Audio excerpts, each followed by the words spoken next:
Is this something that is this guy trying to sell me something, or is this something that I can actually use? And I think that's a skill that a lot of like critical thinking skills right now is something that's really lacking, particularly in Generation Z. I don't know about Gen Alpha. Maybe I have a little more hope for these guys, but right now if you look at the people who have been brought up behind tablets and cell phones and have grown up with social media and stuff like that, people go, oh, that guy's old.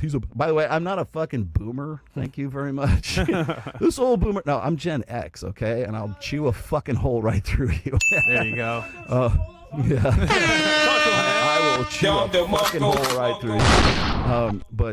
Yeah, I love it. Like anybody who's like over 30 is a boomer to Gen Z. Yeah, pretty much. Yeah. It's like, no, you get your generational shit straight. But I think that going forward, using those critical thinking skills and just simply, you just stop yourself for half a second and go, is this guy trying to sell? Because usually they are trying to sell me something. What does he want me to believe? Also understand that you can make a separation between facts and how you feel about those facts. Okay. So we talk about this all the time, like how you're trying to hold girls accountable on the show, right?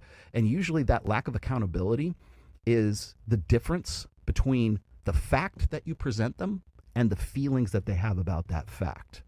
So somewhere in between there, whether they accept it or they don't, that's where that accountability lies. You want to know why all these bitches are on here and we're kicking them off and they're getting hammered and they're like screaming at the top of their lungs? Because somewhere along the line, they were taught that it's better to live their lives via emotion as opposed to fact and reason and empiricism. If you can do that as a guy because we teach guys like they're defective girls, right? We raise them as if they're defective girls. And what happens? Those defective girls, those little boys who we teach as defective girls, become men who are defective women when they get to be adults. And that's why you run into these guys like, I'm going to bring down the red pill. And, because you're basing that on how you feel, not on the facts, not on actually asking any kind of substantive questions or thinking empirically. And if you did, you'd have a completely different opinion.